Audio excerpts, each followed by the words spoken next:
Salve, salve, torcedor Cruz Maltino! Tô chegando na área com mais um boletim aqui pro canal Detetives Vascaínos. Como vocês podem ver, hoje não estou no meu estúdio, estou fora de casa, mas sempre antenado com as notícias do Vasco que estão surgindo por aí. Sigo apurando, mesmo distante aí, né, do meu polo da minha casa, mas eu tô apurando todas as informações sobre o Vasco e para trazer aqui para vocês. Mas antes de mais nada, aquele like neste trabalho, compartilhe esse conteúdo, venha se juntar a nós, somos um canal sério, né, com total responsabilidade, e assim tem que ser, sem ilusões, né, trazendo para você, torcedor, a informação mais correta possível. Bom, galera, vamos começar esse giro, né, essas rapidinhas do dia aí. Eu vou falar sobre alguns assuntos, né, os principais assuntos do momento, que são a busca do Vasco por um 9, né, a busca do Vasco por um camisa 10, hoje tem uma novidade aí, né, que pintou, e claro, a preparação do Vasco para o jogo contra o Atlético Paranaense no domingo. Bom, inicialmente, vamos falar aí da notícia que bombou no dia, né? O interesse do Vasco enraizado, sacramentado pelo colombiano, o meia Jorge Carrascal, né? De 25 anos, jogador que eu já tinha trazido aqui, ó, em vários vídeos, que já se falava, né, nos bastidores desse nome, né? Era um nome guardado aí, né, pelos scouts do clube. E agora, com a necessidade do Vasco buscar nessa janela aí, né, uma nova qualidade, um novo rumo para o time, foi um jogador que o Vasco correu atrás. Semana passada, inclusive, eu tinha trazido aqui uma informação do empresário do jogador, né, afirmando que os clubes brasileiros, jogar no Brasil, né, seria, o futebol brasileiro é um futebol maravilhoso, seria muito interessante. Então, deixando aí no ar aí, que era possível, apesar das muitas dificuldades que eu sempre enumerei aqui e eu vou falar. E a notícia foi trazida hoje pelo site Goal, né, da proposta, né, do Vasco para a equipe do CSKA, né, de Moscou, onde o Jorge Carrascal ele atua. Bom, o Jorge Carrascal, meus amigos, ele surgiu, né, como um fenômeno na Colômbia, né? Ele foi comparado inclusive ao Neymar. Né? Ele teve uma boa passagem pelo River Plate da Argentina antes de ser vendido para a Europa. Né? E por lá, né, é um jogador que custou, né, ele custou aos cofres do CSKA 6,5 milhões de euros. Né? O jogador ele foi comprado em 2021, né, e fez um contrato até 2026, até junho de 2026, fazendo com que o River permanecesse com 50% e uma futura venda. Bom, galera, a situação é a seguinte, o Vasco realmente formalizou essa proposta junto aos empresários do jogador que estão lá na Europa tentando viabilizar essa situação, mostrando esta situação ao clube CSKA, que inclusive tem outras propostas na mesa. É um jogador muito requisitado, um jogador com um mercado muito grande. A princípio, o Carrascal via com uns bons olhos a permanência na Europa, né? Permanência por lá. Fala-se aí que o Zenit da Rússia tem interesse no jogador. Outros clubes, inclusive do Brasil, já demonstraram. O Atlético Paranaense não chegou a um acordo por conta dos altos valores envolvidos. Enfim, mas há outras propostas na mesa. Isso ficou evidenciado hoje no contato que eu fiz agora à noite. Olha, eu estou o dia todo tentando falar com o empresário do jogador, né? Eu vou, inclusive, recuperar aqui o Rodrigo Lopes, né? Ele é um dos empresários do jogador. O Rodrigo, ele trabalha, né, para o Carrascal aqui em relação a clubes brasileiros, a clubes sul-americanos. Ele que é o encarregado dessa, né, dessa sessão, né? E eu consegui conversar com ele e perguntei, né, o Rodrigo, o que ele poderia dizer em relação a essa proposta do Vasco, né? Já que a informação que a gente tinha é que ela chegou ao CSKA. Ele não quis falar muito, mas confirmou sim o interesse do Vasco. É realidade sim, e a situação já está sendo tratada. Eu vou mencionar aqui o que ele me respondeu. Abre aspas. Há várias equipes interessadas. Uma delas é o Vasco, sim. Mas, além de que não damos detalhes de negociações, hoje não há nada concreto que se possa fechar. Fecha aspas. Enfim, meus amigos, ele confirmou que há o interesse do Vasco, né? Ou deixou no ar aí que realmente há uma proposta na mesa, mas que não tem nada fechado por conta, inclusive, dos muitos interesses dos outros clubes, né, que o Carrascal tem, né? Há outros clubes com muito mais realidade financeira, né? E que isso pode ser, inclusive, um complicador para o Vasco. Como eu falei, o Carrascal foi contratado por 6,5 milhões de euros, né? E estima-se aí, acredita-se que o passe esteja avaliado hoje no valor de 8 milhões de euros, né? Cerca de por 50% dos direitos do jogador. E a proposta do Vasco, né, ao que parece que foi feita, está na casa dos 4 milhões e meio, né, por conta de 50% do jogador. Se for isso, é uma proposta, assim, estimada com que ele vale hoje, ainda distante, né, digamos assim. Mas é preciso ter lábia nessa hora, é preciso também que a vontade do jogador prevaleça, né? Porque não adianta botar dinheiro na mesa e o jogador também não querer vir, né? Então, mas o Vasco tem concorrência pesada, não é uma negociação fácil, né? O Vasco, mais uma vez, está mirando alto aí em busca do Jorge Carrascal, que era um dos jogadores que o Vasco tinha interesse, além do Lanzini e do Vieto. Então, hoje, esse é o jogador que o Vasco está na mira e vai tentar, como eu falei ontem, tentar sacramentar essa situação até a próxima semana, né, que seria uma das últimas semanas aí dessa janela de julho. E é um jogador aí que, se chegar, iria dar aí um toque de qualidade extra esse meio campo. Um jogador muito valioso, né, com muita qualidade, né? Inclusive ele não está jogando nesses últimos jogos aí, parece que ele está com uma lesão, mas é um jogador sim que poderia dar um caldo aqui, né?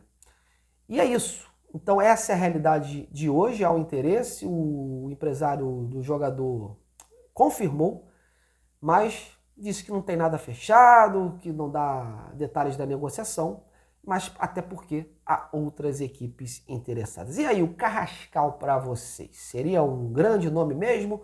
Era um jogador aí que poderia ser aí um toque de qualidade nesse meio campo? Comente aí, meus amigos. Bom, vamos em frente. Aqui assim, toque rápido hoje. As rapidinhas do dia são dessa forma. Vamos falar agora da busca por um centroavante. O Vasco está aí mirando também no Abel Hernandes, mirou aí no Micael Santos do Talheres, é o que tudo indica, como eu trouxe ontem, as dificuldades são imensas em relação ao Abel Hernandes. Ao que parece hoje, o empresário Pablo Betancur abaixou um pouco a bola dele, né? Onde estava numa forçação de barra para trazer o jogador para o Vasco, né? Enviando várias mensagens para nós da imprensa, comunicando passo a passo o que estava acontecendo, dizendo que o jogador tinha rescindido seu contrato com o Peñarol, e o Peñarol, que é o clube que detentor do passe dele, afirmava que não tinha nada disso, que o jogador continuaria por lá, que não tinha nenhum motivo para sair, eles estão tranquilos, e ao que parece vai permanecer assim. Abel Hernandes hoje é praticamente aí uma carta fora do baralho, né? Porque o Peñarol quer a permanência do jogador, não está pagando em dia, não tem nada assim que possa justificar, digamos assim, a saída dele. O Pablo Betancur, já falei, meus amigos, é um empresário meio polêmico, né? Um empresário que costuma aí, falar aí passar algumas informações, aumentar um pouco as informações, e no final das contas não é nada disso, né? E cheirou muito como uma forçação de barra essa situação. O Peñarol, que é o jogador está fazendo gols lá, né? Como eu falei, o presidente do clube busca uma reeleição, já andou fazendo algumas besteiras lá, negociando os jogadores no meio dos campeonatos, e agora ele abaixou a bola dele e quer a permanência do Abel. Veremos aí se realmente essa novela já tem esse fim. E com isso o Vasco agora volta as suas atenções para o Michael Santos, do Talheres, né? O presidente do clube, o André Sfassi, está animado com essa possibilidade aí de negociar com o Vasco, mas a gente sabe que ele também é um dirigente polêmico, é um dirigente que gosta também, ó, de aumentar, valorizar o jogador aí, né? E ele segue dizendo que está em conversas com o Vasco, que tem muitas chances do negócio ser fechado mas que é preciso conversar um pouco mais. Precisa conversar um pouco mais, é isso aqui, é grana na mesa, é saber quanto o Vasco está disposto a pagar pelo jogador agora, né?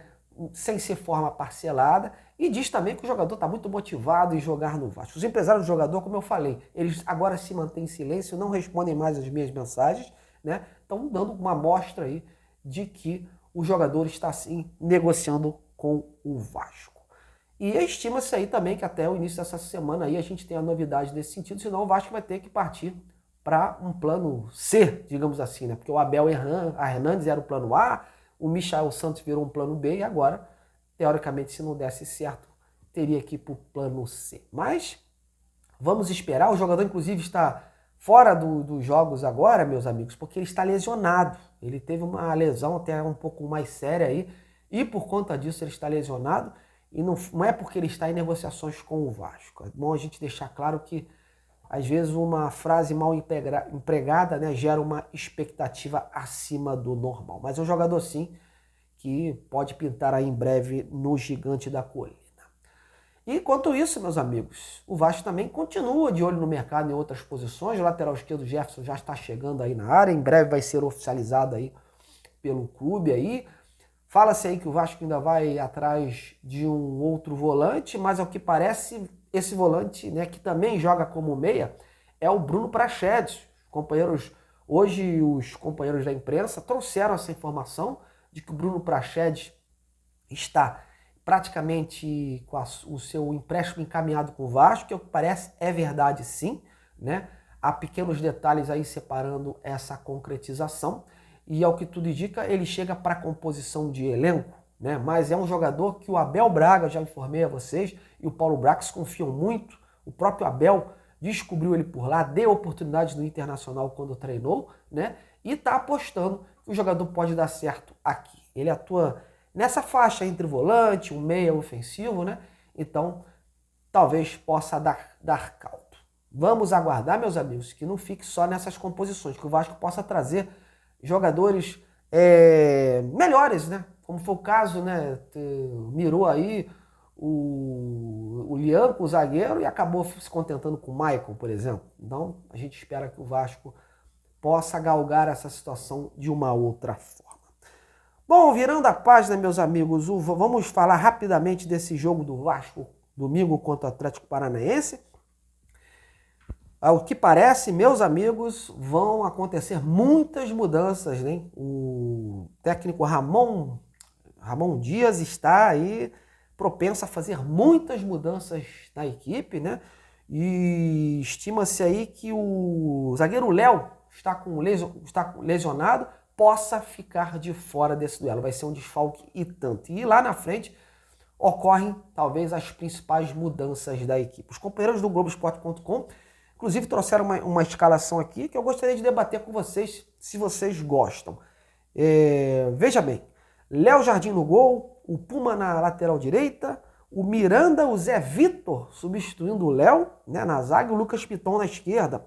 O meio aí com o Gary Medel, né, o Zé Gabriel, meus amigos, né, Jair, e lá na frente o Orelhano, o Gabriel Peck e o Figueiredo. Olha, dando uma girada aí, eu não escalaria o Zé Gabriel. Para mim, é um jogador que o Vasco não tinha mais que contar, né? Mas, por conta dos desfalques, das saídas, acaba sendo obrigado. Mas eu não escalaria esse jogador, né? Tem aí o Marlon, tem outros atletas que poderiam entrar nessa vaga desse jogador. A zaga também me preocupa, essa situação de Miranda e Zé Vitor, preocupante, né?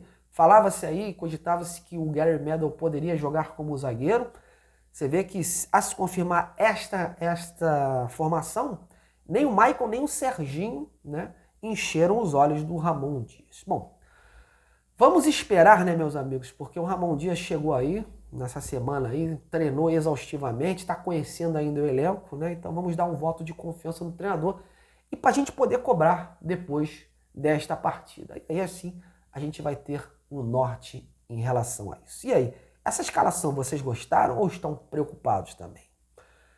Então, meus amigos, comentem aí, deixem aí a sua opinião. Bom, galera, tô chegando ao fim dessas rapidinhas. Hoje foi esse, ó, toque aqui, toque ali, para trazer para vocês a realidade da situação, o que está acontecendo em relação ao Vasco. A você, meus amigos, meu muito obrigado pela audiência. Em breve eu tô de volta com muito mais do Vascão. Grande abraço, até a próxima.